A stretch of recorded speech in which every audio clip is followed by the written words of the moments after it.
rain had been falling for 3 straight days, soaking the narrow dirt roads of a small, forgotten village deep in rural Ohio. No one came in or out anymore. The town had shrunk over the years. Factories closed, families moved away, and what was left behind were the old houses with peeling paint, empty swings creaking in the wind, and the strange silence that came every night after sundown. People used to say the town wasn't cursed, but haunted by something worse, something human. It started with the children. No one knew when exactly it began. Every few nights, a child would go missing. At first, it was thought to be runaways, kids chasing adventure, hiding in barns, or sneaking into the woods. But then the bodies started showing up, not torn apart, not eaten by animals, just gone cold, their eyes open, staring blankly at the sky as they had seen something they could never unsee. The first one was a boy named Tommy Jenkins.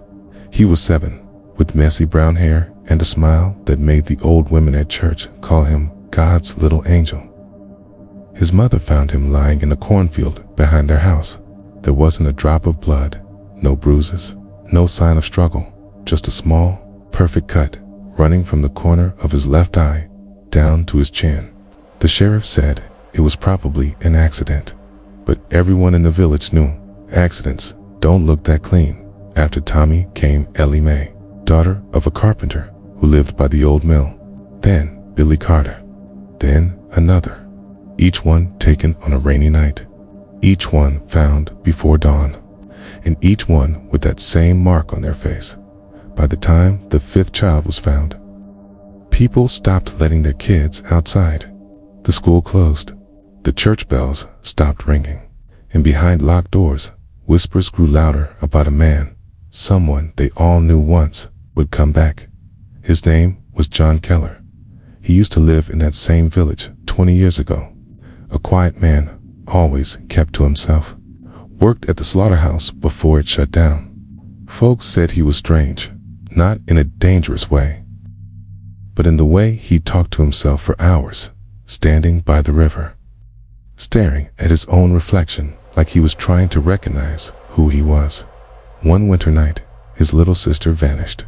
They found her frozen by the riverbank, her face pale, her eyes open just like those children now. And when they questioned John, he didn't cry. He didn't speak. He just said, "She saw too much." The next morning, he disappeared. For 2 decades, no one saw him again. Until now, the night before the 6th child went missing. An old farmer named Harris swore he saw someone standing near the woods. Said it looked like a tall man in a long black coat, soaked from the rain, holding something heavy in his hand. When Harris called out, the figure didn't move, just tilted his head, slow and unnatural, and then walked back into the trees. By the next morning, another child was gone. There was panic now. The sheriff formed search teams. They combed the forest, the river, the abandoned mill, but nothing. No footprints, no broken branches, just the sound of rain and the smell of wet earth. Then came the sound, a faint whistle carried by the wind. Some said it was just a storm. Others swore it was him, John Keller, humming that same eerie tune he used to whistle when he worked at the slaughterhouse. A slow, rhythmic melody that made your skin crawl even if you didn't know why. No one could understand why he was doing it. Why children? Why now? But deep down, some of the elders whispered that it wasn't random, that he wasn't killing for pleasure, that he believed he was saving them from something. Something he saw when his sister died all those years ago. There's one story, it's passed around in hushed tones by the old folks. They said when John was a boy, he used to talk about shadows that moved when no one else could see them. He'd say the woods were alive, that the trees whispered names in the dark, calling to him, showing him visions of what was coming. His father beat him for talking nonsense, but he never stopped. And when his sister died, he told the sheriff that the forest took her eyes so she wouldn't see the truth. After that, no one spoke his name again, until now, when those same whispers had returned. One evening, around 9 p.m., the rain finally stopped. The village was silent except for the crackle of thunder far away. Inside a small wooden house at the edge of town, a mother sat by the window, watching her son draw. The boy was maybe 8, blonde hair, freckles, quiet. He was drawing something strange, a tall man with hollow eyes standing beside a tree. When she asked him who it was, he said softly, "He's my friend. He talks to me when I sleep." She froze. The next morning, her son was gone. They found his shoes outside the window, mud-covered footprints leading toward the forest, and carved into the wooden window frame with something sharp were 3 words: "She saw too much." The sheriff lost control of the town after that. People packed what little they had and left, abandoning their homes overnight. Those who stayed barricaded their doors and slept with rifles by their beds. But it didn't matter. Every few nights, the same thing happened again. The killer wasn't breaking in. He was already inside. People started hearing things, whispers in the walls, footsteps in the attic, doors creaking open when there was no wind. Some said they saw him standing at the end of their hallway, half shadow, half human, his wet coat dripping on the wooden floor, his eyes empty but alive. No one could explain how he moved, how he knew where the children slept, or why he always left that same message, those same 3 words. But some said they finally understood what he meant. The truth wasn't that he hated children. The truth was that he believed they were being watched, that something was coming for them, and he was trying to free their souls before it arrived. He thought he was saving them. They say madness doesn't happen overnight. It grows like mold under the floorboards, invisible until it's too late. And in that small, forgotten village, madness had a name: John Keller. One night, a group of men decided to end it. They gathered torches, shotguns, and dogs and headed into the forest. The rain had stopped, but the ground was soft and cold. The air smelled of pine and death. They found a trail, a faint one, leading to an old cabin near the riverbank. No one had lived there for years. Inside, they found drawings pinned to the walls, hundreds of them, each one of a child's face, eyes wide, mouth silent, and beneath each face, those same words carved again and again: "She saw too much." In the corner of the room was a small wooden box.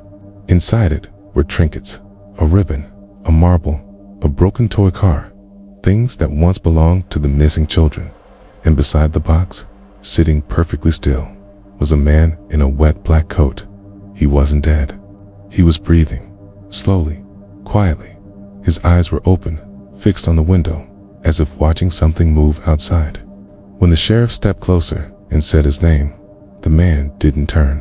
He just whispered, almost gently, "They're not gone. They're waiting." Then he smiled, a wide, broken smile, and started to hum that same haunting tune. What happened next was chaos. The lights flickered, the air turned cold, and for a moment, the sheriff swore he saw something outside the window. A tall, shadowy figure moving between the trees, just standing there, staring back. Then the candles went out. When they relit them, John Keller was gone. No one knows how.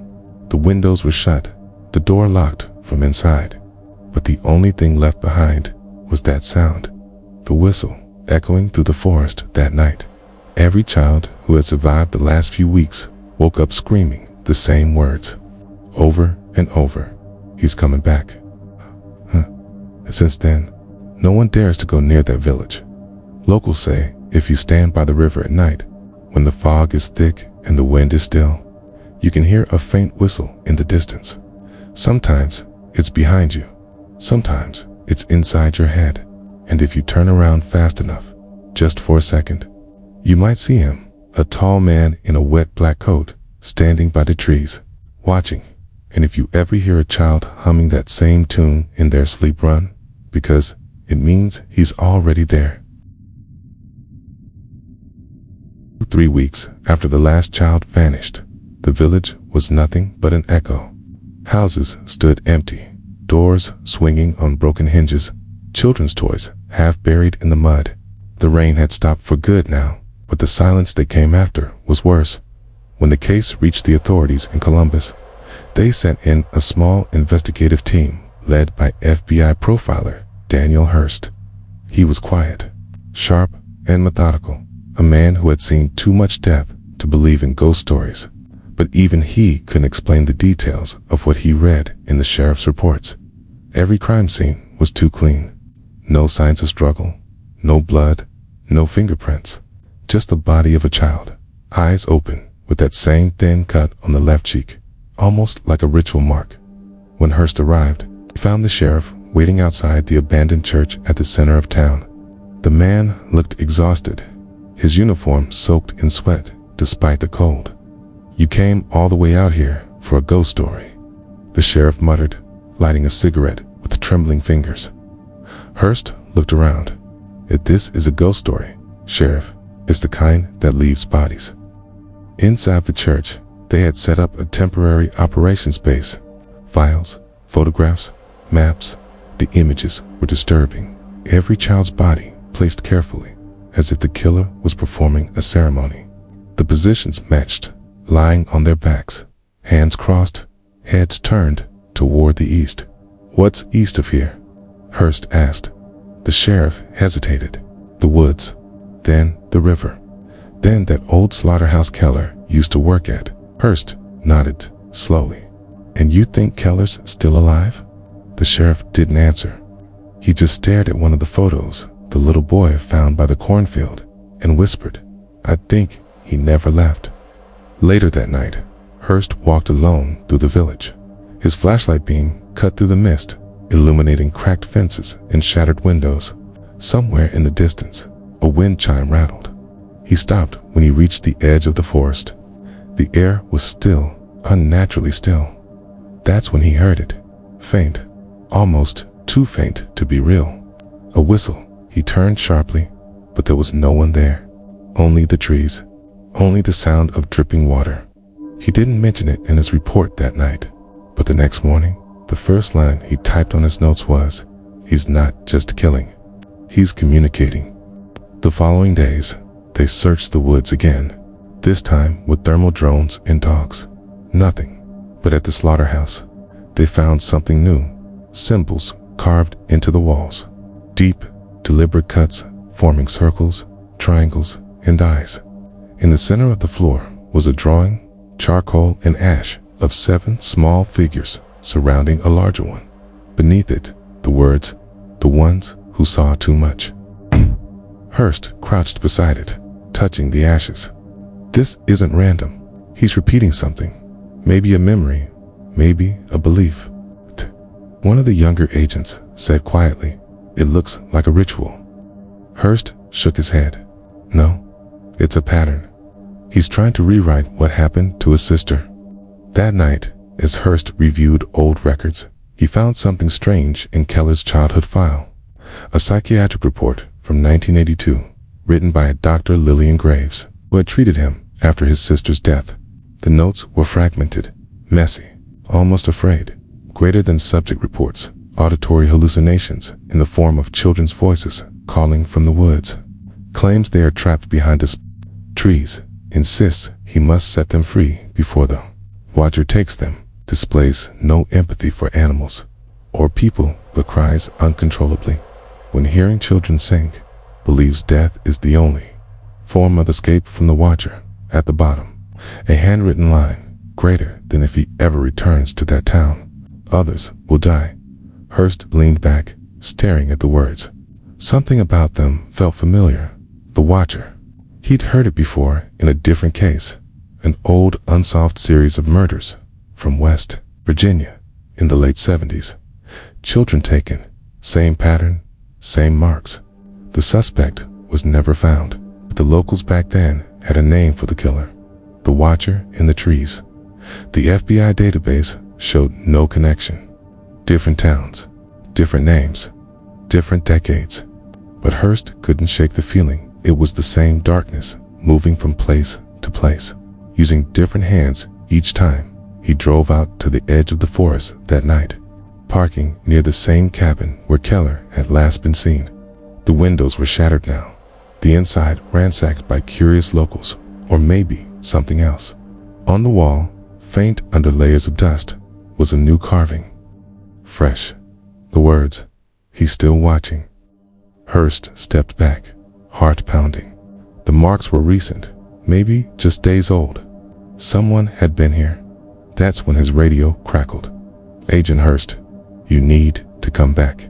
We found another one." He drove fast, tires spitting gravel. The site was near the riverbank where Keller's sister had been found decades ago. The body this time was different, older, a teenager, maybe 16, the first older victim. Same cut on the cheek, same east-facing position. But when Hearst saw her face, he froze. It wasn't just a random girl. It was the sheriff's daughter. The sheriff collapsed beside her, screaming, clutching at her lifeless hand. Hearst stood back, his stomach turning. The message carved into the ground beside her read. She looked in the water. Later, when the sheriff regained control, he pointed his gun at Hearst. "You brought this here. You brought him back." But Hearst wasn't listening. His eyes were fixed on the water, the reflection of the trees swaying, though the wind had stopped. And for a moment, he thought he saw it again. A tall figure standing just beneath the surface, distorted by ripples, watching. He didn't sleep that night. He stayed in the church, reviewing Keller's files, playing recordings from old interviews.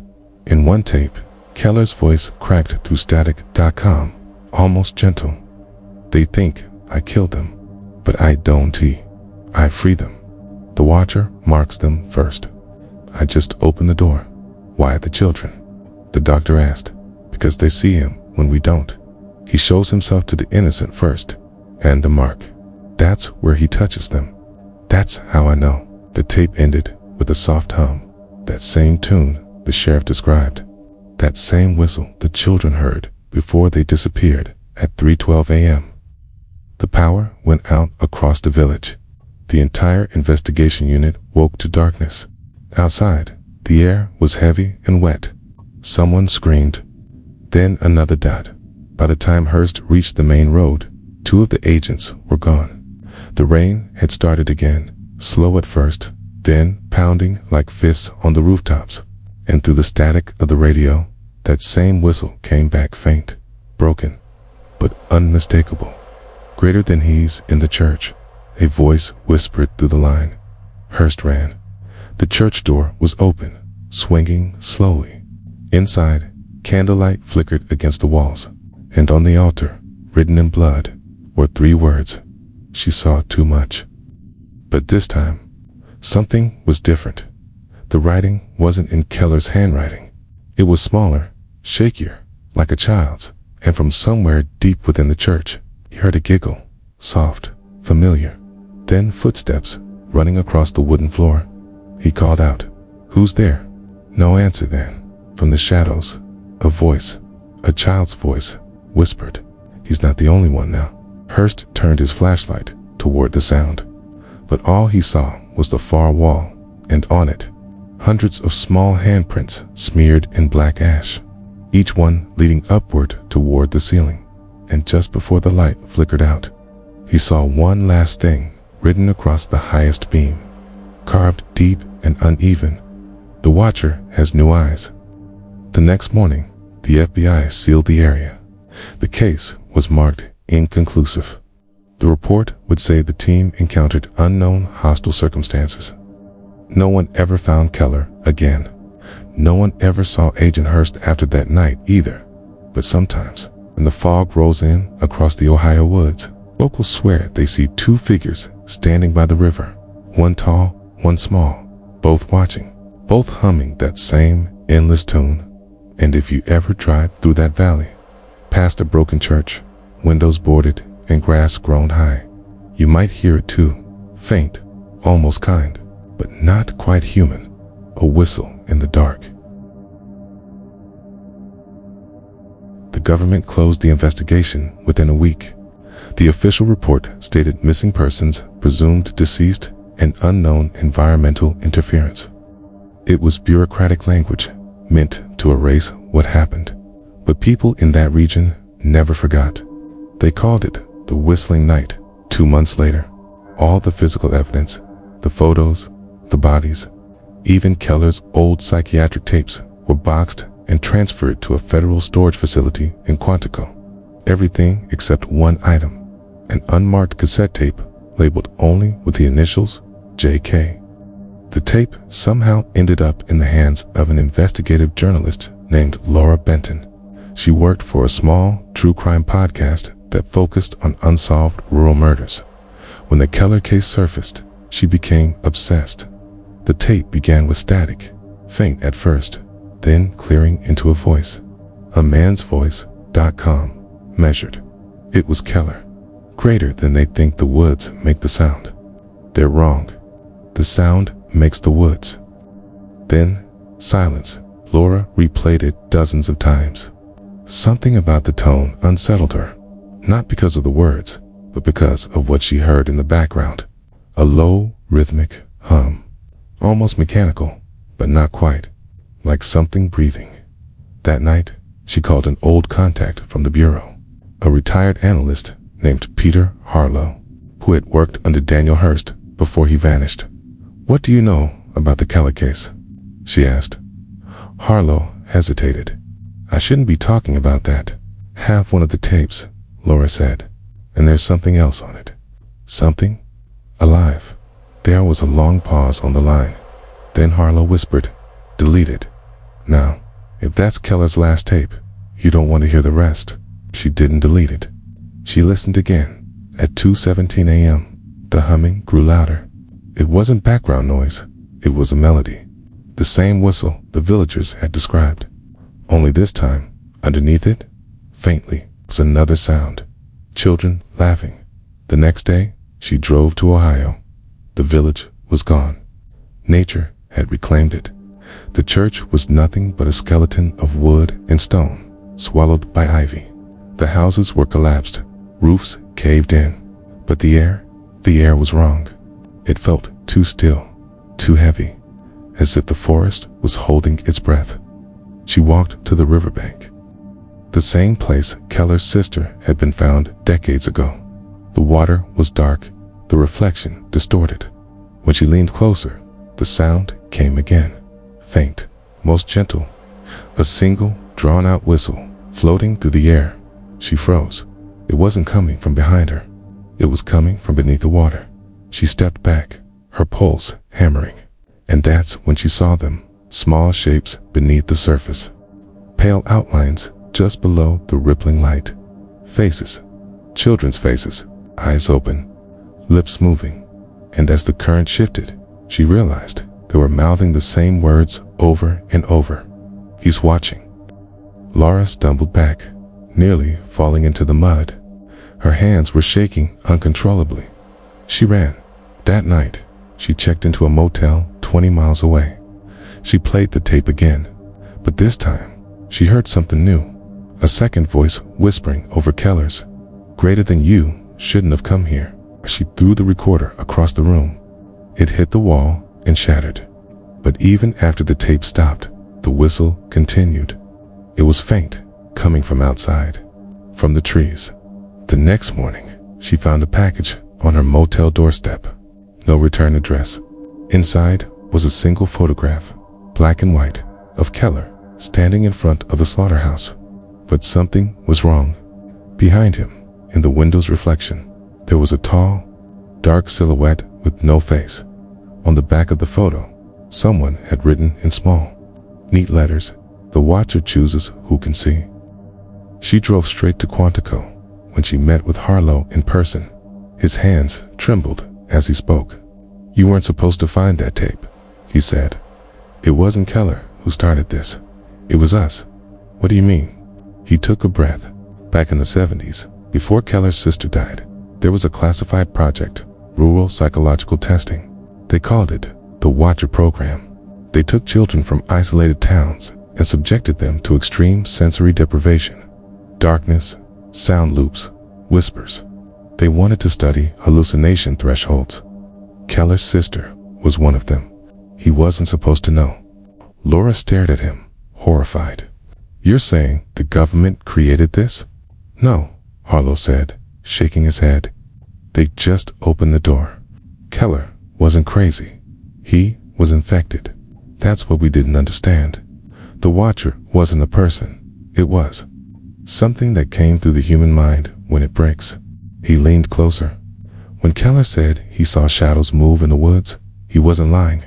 He was describing a shared hallucination between the test subjects. Except it wasn't shared. It was copied. It replicated itself inside him.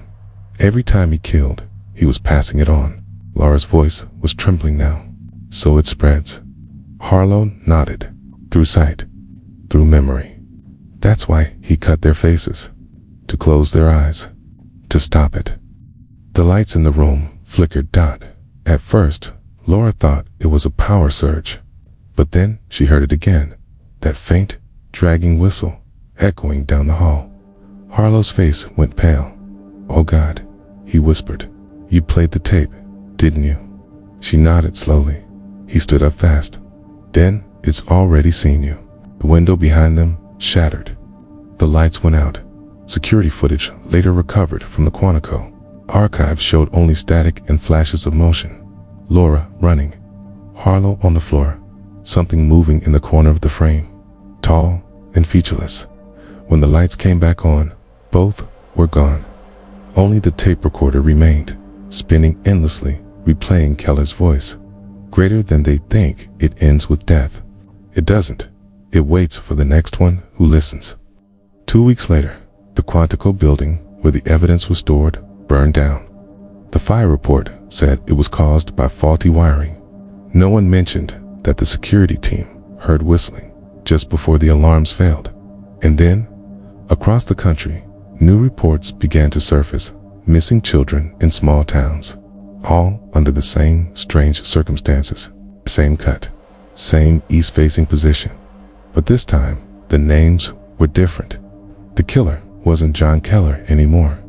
The sightings described a woman, medium height, long brown hair, last seen walking near a forest outside Maryland. Her name was Laura Fenton. Neighbors said she moved into a small house alone, always wore headphones, and was often seen talking to herself while staring at the trees behind her property. One night, she left her lights on and never came back. Police found her recorder on the kitchen table, still running. The last few seconds of the tape were transcribed by local detectives. Greater than I can hear him now. He's behind the door. He's in the walls. He's not one person. He's everyone who ever saw him. The Watcher doesn't come for you. He comes through you. Then, a long pause. Then, the whistle. The tape ends with the sound of footsteps. Slow, steady, getting closer until the last second. When a child's voice whispers near the mic, greater than she saw too much. No trace of Laura Benton was ever found. The FBI reopened the file one final time, but sealed it almost immediately, citing national security. Every officer involved was reassigned, and the Keller case was erased from the archives, or at least, they tried to erase it, because sometimes, late at night, in certain audio archives where the digital files are stored, one recording always reappears, a folder labeled The Watcher, with a date that keeps changing to the current day. No one can open it, but when technicians try to delete it, their speakers emit a faint, rhythmic whistle, and if you listen too long, if you turn up the volume, even for a few seconds, you might swear. You hear a voice whispering right behind you, gentle and calm, greater than, don't look out the window.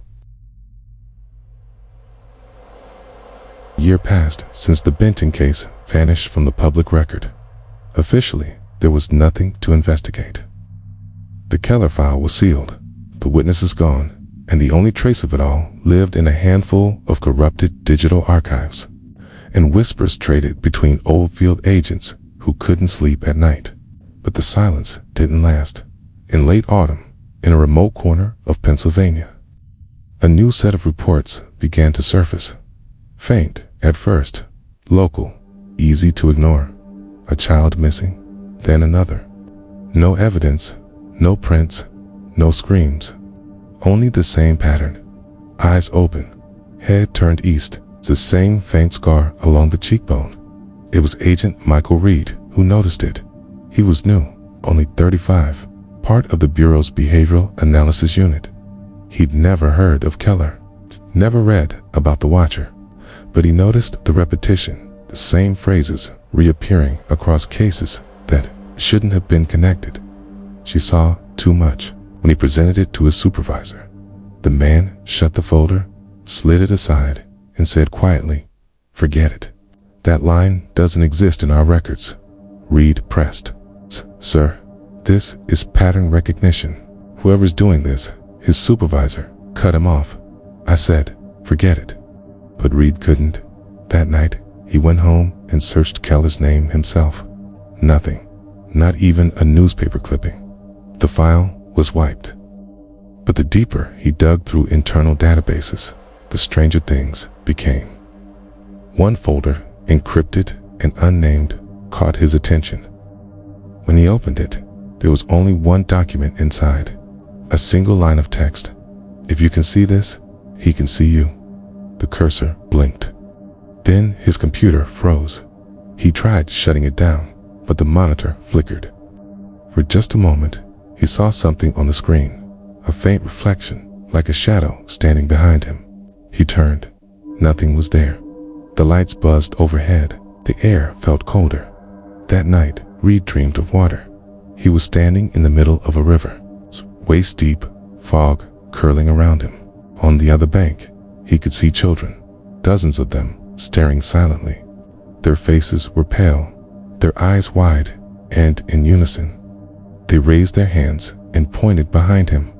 When he turned, he saw a tall, faceless figure standing in the water, his head tilted slightly, as if studying him. He woke, gasping, sweat freezing on his skin. The next morning, he requested temporary leave, officially stress-related. Unofficially, he drove straight to Ohio. The road into the old Keller village was barely there anymore, grass swallowing what used to be pavement. The trees closing in on both sides. It felt like driving into another world. By dusk, he reached the edge of the river. The water was calm, still, too still. He got out of the car and walked down the bank. Flashlight cutting through the fog. The air smelled like rust and rain. Somewhere ahead, a single bird called out and then fell silent.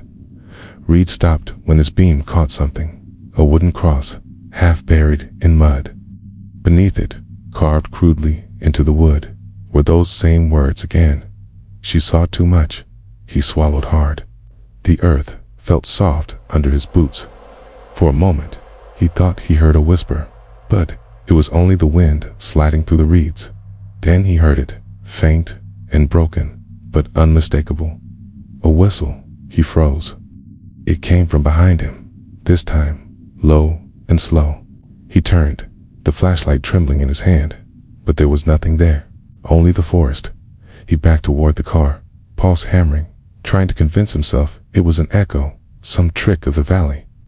But when he opened the car door, his dashboard screen lit up on its own. Static filled the speakers. Then a voice, distorted, but human, greater than you, came to find the truth. Reed stared at the radio. Who is this? Static, greater than you, already know. He yanked the key from the ignition, heart racing. The engine stopped, but the voice continued, faint now, almost whispering. It's not him anymore. It's everyone who listens. Then the radio died. He sat there for a long time, staring into the fog. Then he noticed something else, movement on the passenger seat. A small cassette tape. He hadn't brought one. On its label, written in smudged black ink, The Watcher Copy 3. He didn't remember picking it up. He didn't remember seeing it before. But when he held it, it felt cold. It's too cold. Back at his motel that night, he stared at the tape for an hour before pressing play. At first, there was silence. Then Keller's voice, calm, low, distant. It started in the mirror. Always in the mirror. You see it behind you, then inside you. Then you can't tell the difference. Dad, another voice. Laura's trembling, greater than I think I understand now. The watcher isn't hunting, it's remembering. Every death is a memory. Every survivor is a reflection. Reed hit stop. His hands were shaking. He stood up, pacing the room, trying to breathe. But as he looked up, he saw something that made his blood run cold. In the reflection of the TV screen, faint but clear, a tall, dark shape standing in the corner behind him. He spun around. Nothing. When he looked back at the TV, the reflection was gone. But in the static of the blank screen, a line of text appeared for a brief second before fading. You saw too much. That night, Reed didn't sleep. He started recording his own notes, like Keller and Laura before him. His voice shook as he spoke. Greater than day one. I've been hearing things. Whistles, whispers, sometimes in the mirror. Sometimes when I close my eyes. I think Keller was right. It isn't about killing. It's about showing. The watcher doesn't feed on fear. It feeds on recognition. He paused the recorder, looked at his reflection in the motel window. For just a moment, he thought his reflection didn't move with him. He shut off the lights. Outside, the fog thickened. Somewhere in the distance, a faint whistle rose, slow and deliberate. By dawn, Reed was gone, but the recorder kept running for 6 more hours. The final hour captured only the sound of breathing, slow, steady. Then a soft voice, not Reed's, not Keller's, whispering near the mic, greater than he remembers you now. After that, the tape went silent. Weeks later, the motel manager found Reed's room untouched. The bed still made. The window open. On the mirror, written in condensation, were 3 words. She saw too much. The recorder was confiscated by federal agents. One of them, a woman named Claire Monroe, was assigned to transcribe the audio. After 2 nights of listening, she requested a reassignment, citing recurring auditory hallucinations. Her final note in the transcription file read, "It's not a story. It's a signal, okay?" And somewhere, buried deep in the Bureau servers, the same pattern began to repeat. Files duplicating themselves. Audio fragments whispering in the background. It's the same line appearing in random reports. He's still watching. But outside those walls, in the real world, the story had already begun again. In a quiet neighborhood in Maryland, a family of 4 moved into a new home that bordered a thick stretch of forest. The youngest child, a boy named Ethan, loved to play near the trees. One afternoon, his mother called him in for dinner. He didn't answer.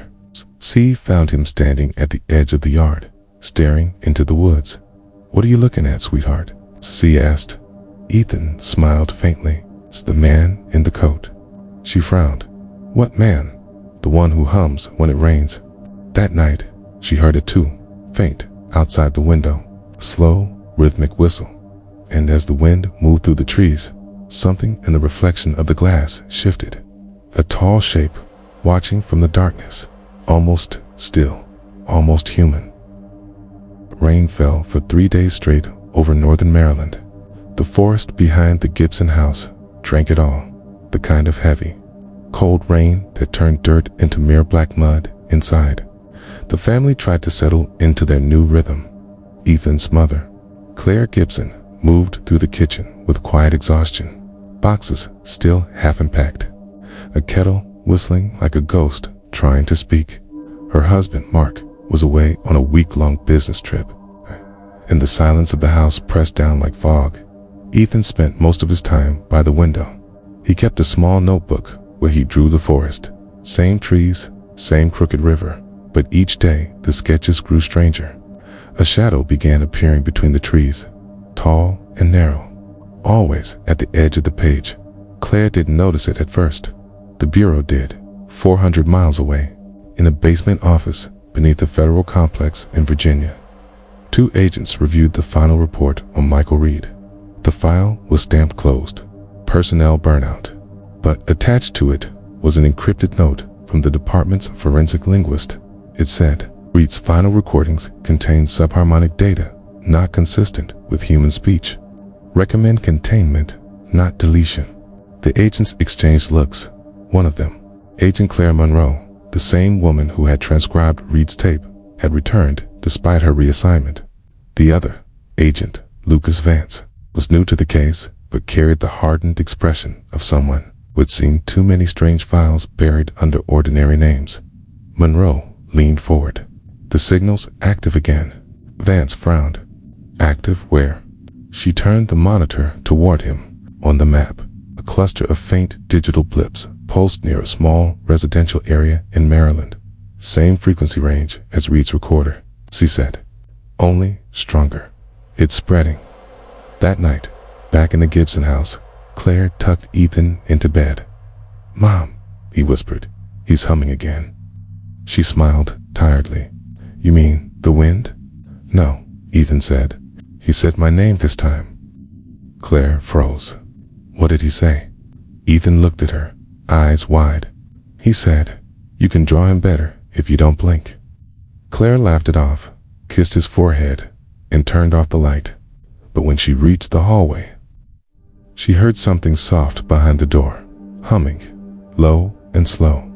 She opened the door again. The room was empty of sound. Ethan already asleep. She shook her head. "Get some rest, Claire," she whispered to herself. Downstairs. She poured a glass of wine and sat in front of the television. The screen flickered once before, settling on a local news report. Another missing child in a neighboring county. Same vague details. Vanished from a locked room. Window open. No footprints. No noise. The reporter mentioned one phrase found written on the wall. She saw too much. Claire's breath caught. The same words had appeared on her fogged bathroom mirror the night before. She had blamed condensation, dismissed it as random streaks, but now she wasn't so sure. In Virginia, Monroe and Vance prepped for field investigation. Why reopen this? Vance asked while locking his weapon case. Because Reed didn't disappear, Monroe said, quietly. He transitioned. That's what the pattern shows. Vance blinked. Transitioned into what? Monroe met his eyes. Into the transmission. The drive took 6 hours. Rain followed them like a veil. When they reached the Gibson residence, the streetlights were half dead, buzzing faintly. Claire answered the door, cautious but polite. FBI, Monroe said, flashing her badge. We're looking into a regional cyber signal anomaly. You may have noticed interference on your electronics. Claire laughed nervously. You could say that. The TV changes channels by itself. The baby monitor plays, humming. They exchanged a look. Monroe asked, "Do you mind if we check your power box?" Claire nodded, leading them through the narrow hallway. Photographs lined the walls, ordinary family smiles. But every picture that included Ethan seemed slightly blurred around his outline, as if the camera refused to capture him fully. Monroe paused at one. "How long have you lived here?" 3 months, Claire said. "Why?" Monroe's fingers traced the edge of the frame. Because this image distortion matches Reed's data. The interference isn't in the wiring. It's in perception. Claire frowned. "What does that even mean?" "It means," Monroe said softly, "something is observing through you." Before Claire could respond, a low feedback hum filled the air, a tone like distant machinery grinding underwater. The house lights dimmed. The agents' radios crackled, whispering fragments of their own voices. Vance pulled his sidearm. "What the hell is this?" Monroe held up her hand. "Listen." From upstairs came a slow whistle. Claire's face went pale. "That's him." They ran toward Ethan's room. The door was ajar, rocking slightly. Inside, the window was wide open, curtains breathing in the cold air. Ethan stood in the middle of the floor, holding his sketchbook. "Sweetheart," Claire said, rushing forward. "What are you doing?" Ethan smiled faintly. "He told me to finish." Monroe stepped closer. Finish what, Ethan? The boy lifted the notebook. The final page showed a drawing, not of the forest this time, but of the three adults standing exactly where they were, drawn in perfect proportion. Behind them, in the picture, a tall shadow loomed, faceless, stretching its hand toward the smallest figure, Ethan himself. The air in the room felt electric. Vance took a step back. The flashlight in his hand began to flicker, strobing. For a split second in each flash, something seemed to stand in the corner. Monroe reached out, voice steady. Ethan, give me the notebook. He hesitated, then whispered. He says, you can't stop him. He's already inside the pictures. The light went out completely, silence then. A soft voice, not Ethan's, whispered from somewhere near the window.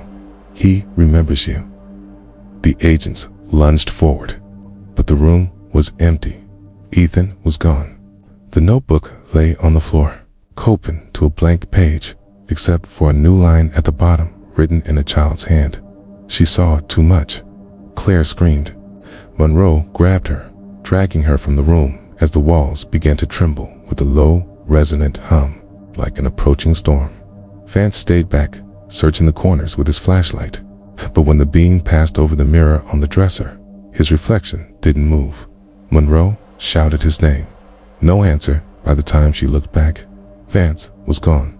Only his radio remained, hissing softly. Hours later, Monroe filed a preliminary field note alone from the Bureau vehicle. Her hands trembled as she spoke into the recorder. Containment compromised. Subject pattern escalating. Possible cognitive contagion. We're not tracking a killer. We're tracking an idea. She stopped the recording. Outside, the rain had stopped. Fog clung to the treetops from somewhere deep in the forest. A single, low whistle carried through the air. Slow, deliberate, almost human, Monroe whispered to herself. You're not real. Tell. But in the rearview mirror, she saw the faintest motion, a tall outline standing at the tree line, perfectly still, watching. She looked away. When she looked back again, it was gone. The next morning, Bureau sealed the Gibson house under environmental hazard protocol. No one mentioned the name Reed or Keller. The official report cited gas contamination as the cause of hallucinations and family distress. But Monroe knew better. She could still hear the hum, faintly, whenever she closed her eyes, and at the very end of her typed field file, she added a private note. Greater than the watcher doesn't haunt places. It travels through awareness. Once you see it, it remembers. That night, she dreamed of a river. Children standing on the opposite bank. A faceless figure beside her whispering. It started with the ones who listened. When she woke, her recorder was already running. The tape caught her first breath, and, somewhere behind it, the soft echo of another breathing in perfect rhythm with hers. Monroe spent the next 3 days in the Bureau archives, hidden in a windowless basement filled with the hum of servers and the faint scent of ozone. Every screen glowed pale blue in the dim room. Every file she opened seemed ordinary until she noticed anomalies, faint timestamps that didn't match, audio files with static pulses beneath human speech, subtle patterns that repeated like a heartbeat. At first, she thought it was a glitch. Then she found the folder labeled Project Watcher 1974. Her hand shook as she opened it. The documents were heavily redacted, black boxes covering names, locations, and dates. But one file remained mostly intact. It was a report by Dr. Lillian Graves, the same psychiatrist who had treated Keller decades before. The opening paragraph chilled her subject. Exposure to prolonged sensory deprivation and auditory repetition may induce cognitive contagion.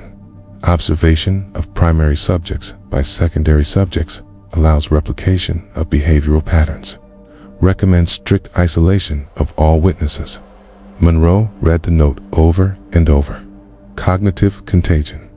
Replication of behavioral patterns. She began to piece it together. The watcher wasn't just Keller, or Laura, or Reed. It was the product of a system, a chain reaction, mimetic pattern designed to propagate itself. Her stomach turned. The files listed multiple towns across the country where children had vanished under unexplained circumstances.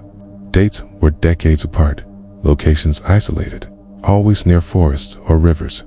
In every case, the children or witnesses were eventually found missing, moved, or erased from records.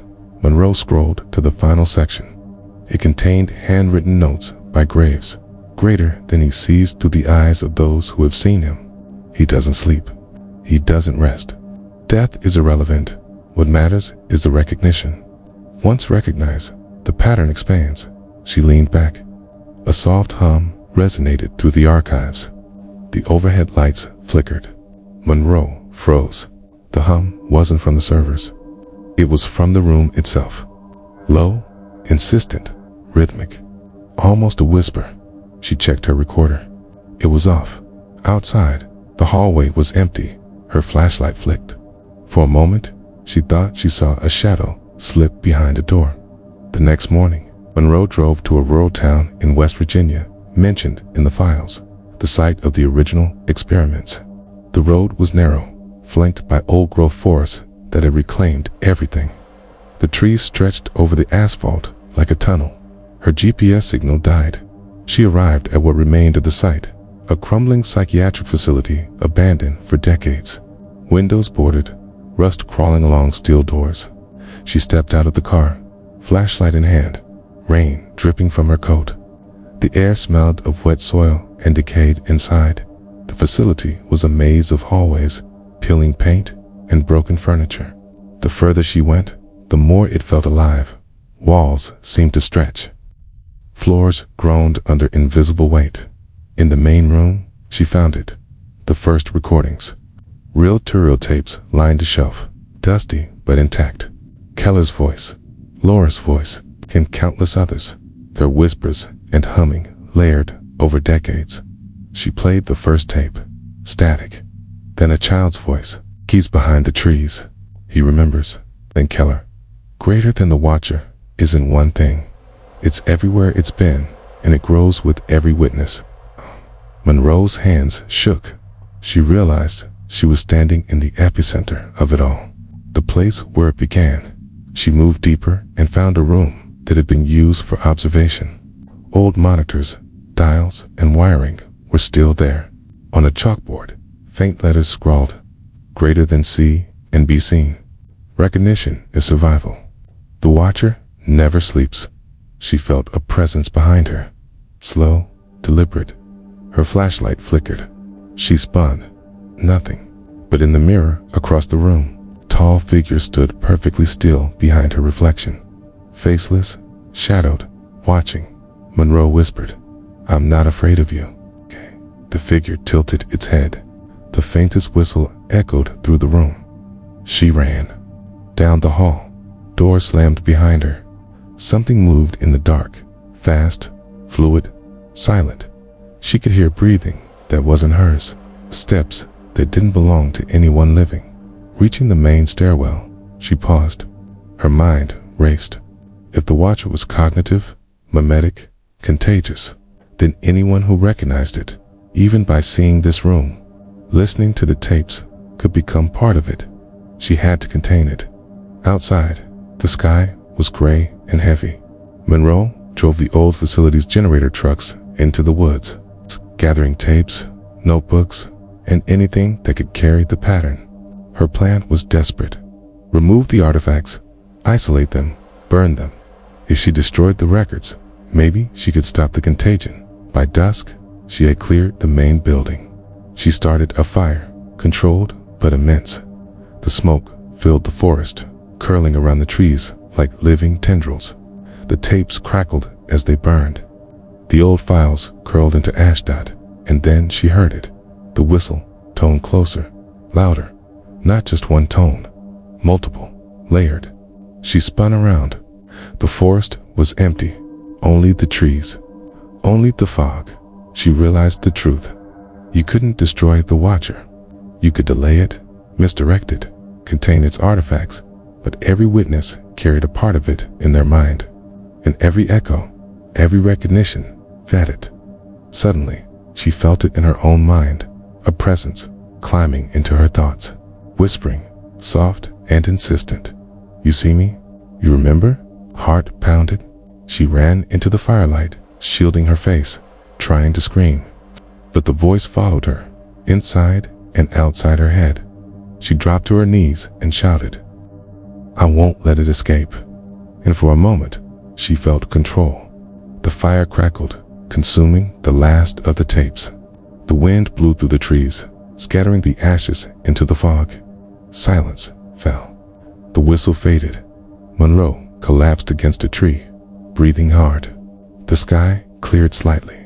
Maybe it was over. But as she looked back toward the forest, she saw something that froze her completely. A faint outline of a child, watching. Not Ethan, not any child she knew. Just a pale, still figure standing at the edge of the trees, its head tilted, faceless. And then she heard, soft and deliberate, "Greater than it remembers you." Monroe knew. In that instant, she had become part of the cycle. She stood, trembling, and whispered, "I'll stop it. I have to stop it." From the shadows, the figure vanished, and far above, beyond the canopy of trees, a single, thin whistle rose, slow, measured, almost like a promise. The forest outside the abandoned facility was quiet, unnaturally quiet, as Monroe drove deeper into the woods. The truck's headlights cut through the fog in thin, trembling beams. Every shadow seemed to move on its own. The rain from the previous night had turned the dirt road into a slick ribbon of mud. She checked the equipment one last time. Boxes of tapes, notebooks, and devices designed to isolate sound frequencies. The plan was simple: contain the artifacts, amplify a counterfrequency, burn everything simultaneously, destroy the pattern before it could spread. Her breath fogged in the cold air. She shook her head, trying to ignore the feeling that she was being watched.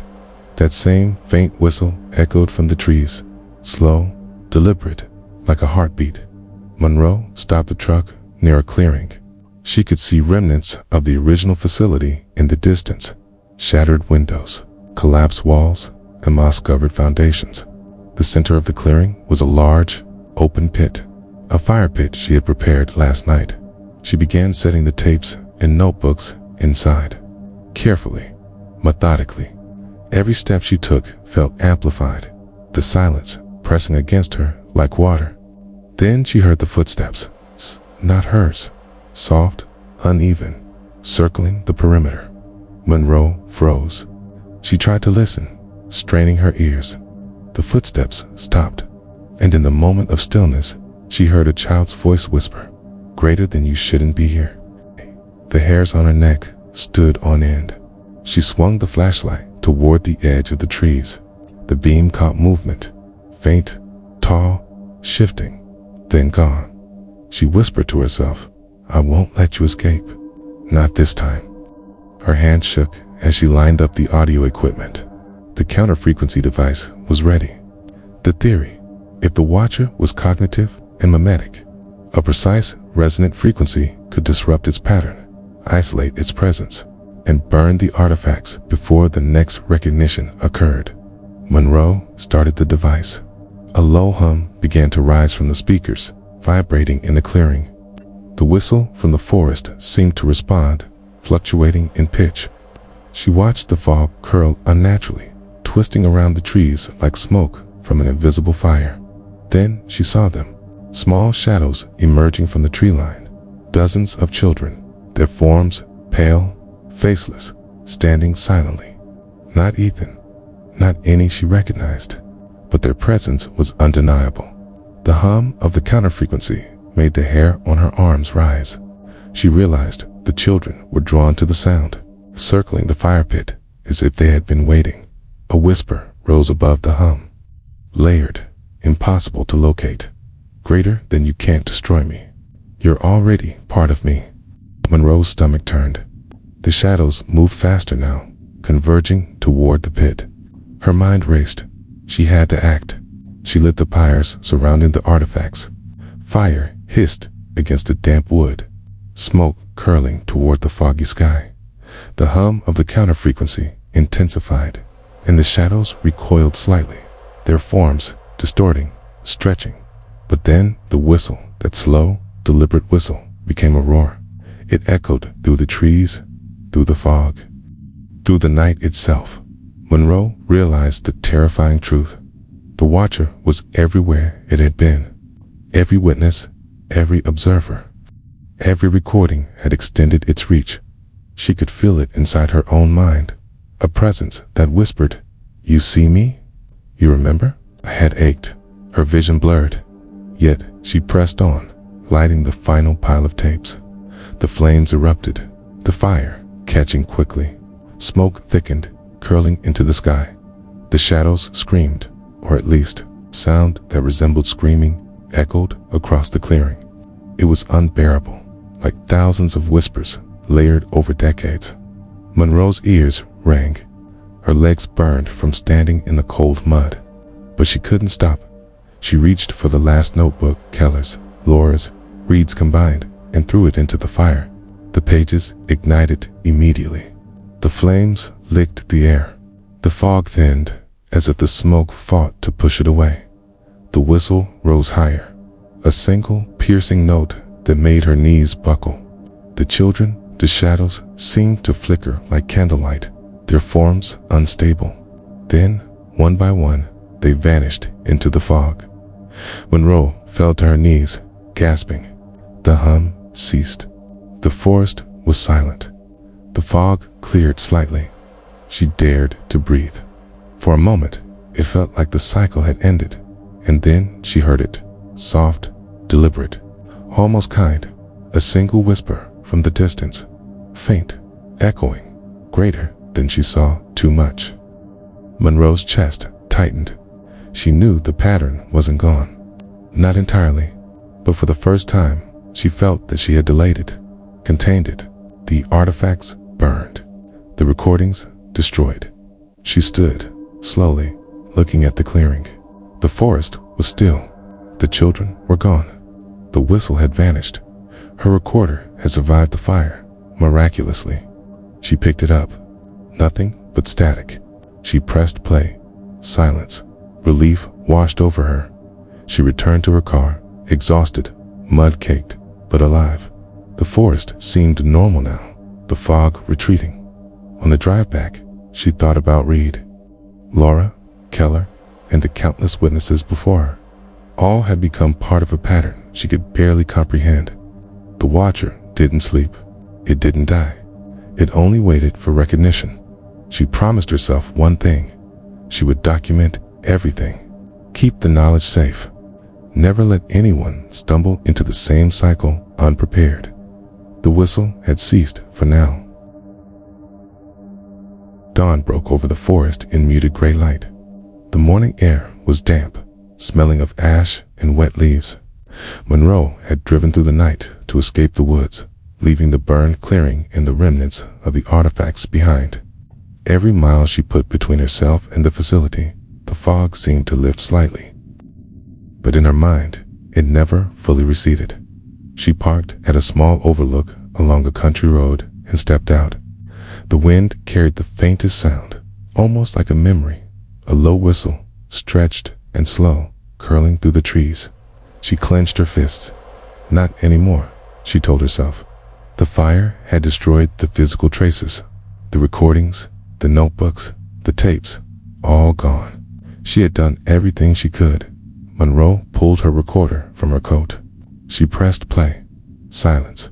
Relief washed over her, but her hands were shaking. She recorded a final note. Containment appears successful. The artifacts have been destroyed. Pattern propagation likely delayed, but caution advised. Cognitive replication risk cannot be eliminated entirely. Monitoring recommended.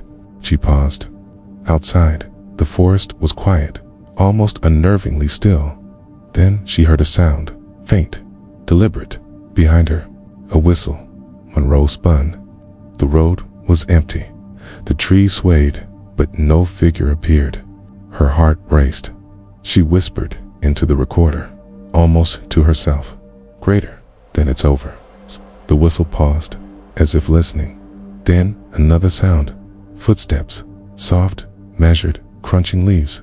Her mind raced. She knew she had delayed it, but the Watcher existed wherever recognition persisted.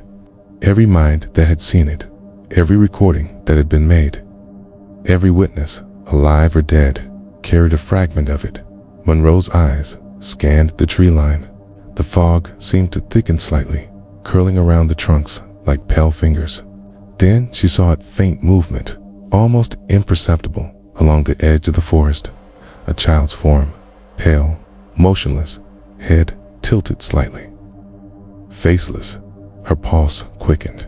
She reached into the car for a flare gun, aiming blindly at the figure. She squeezed the trigger. A bright red flare shot into the sky.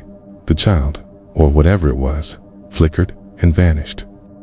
Silence. Monroe leaned back against the car, exhaling. She had one. At least, she told herself she had one. The Watcher would not spread today. Not here. Not through her. Her thoughts drifted to the hundreds of victims. Keller, Laura Benton, Michael Reed, Ethan, and countless others she would never know. The pattern had been ruthless, persistent. It had survived decades. But for now, she had broken the chain. She started to drive back to headquarters. The fog thinned with every mile. The whistle had disappeared entirely. She allowed herself to relax, just slightly, thinking of the morning sun, the open roads, the return to normal life. That night, back at the bureau, Monroe reviewed her notes one final time. The reports, audio files, and her personal recording were secured in a reinforced archive, isolated and inaccessible. She documented everything meticulously, ensuring the knowledge of the Watcher's existence would remain contained, and even if others stumbled across fragments in the future. Her office was quiet. The hum of the ventilation system filled the room. Monroe poured herself a cup of coffee, staring out the window at the city lights below. She felt a strange heaviness, not fear, not exhaustion, but the weight of responsibility. She had stared into the pattern, seen the faces it left behind, and survived. Then, the reflection of her office window, she noticed movement. A tall figure, faint, standing behind the skyline's faint glow, faceless, still, watching. Monroe froze. Her heart raced, but as quickly as she saw it, the figure vanished. The reflection was normal, empty. She closed her eyes, inhaled deeply, and reminded herself recognition was the source. Awareness fueled the pattern. As long as she did not engage, it could not spread further. She was safe, at least for now. Weeks passed. The archives remained sealed. No new incidents were reported. The fire had destroyed all immediate traces of the original pattern, and Monroe's measures had contained it effectively. The Watcher had been delayed, possibly for decades, but its existence remained, a memory locked in human minds, waiting for the next recognition. Monroe continued her work quietly. She trained a small team in containment protocols, prepared for any resurgence, and studied cognitive patterns, ensuring no other investigator could accidentally propagate the Watcher. Her life was quieter now, mundane on the surface, but she carried the knowledge like a scar beneath her skin. One evening, she returned to her modest apartment. She brewed tea and set the recorder on the table. It was idle, silent.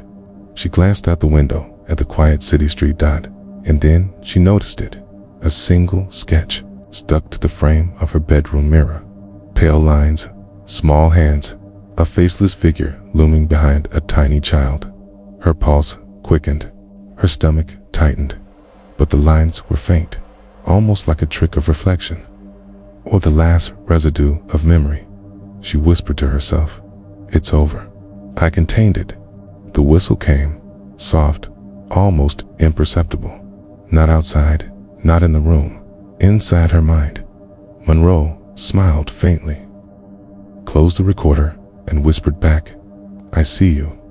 I remember." It's the echo of a soft, distant laugh, and then silence. For now, the watcher remained dormant, patient, waiting for the next recognition. And in that quiet, Monroe understood survival did not mean victory. Awareness had always been the price, but for the first time in decades, she believed humanity had a chance. The night passed, and the world remained just slightly safer for now.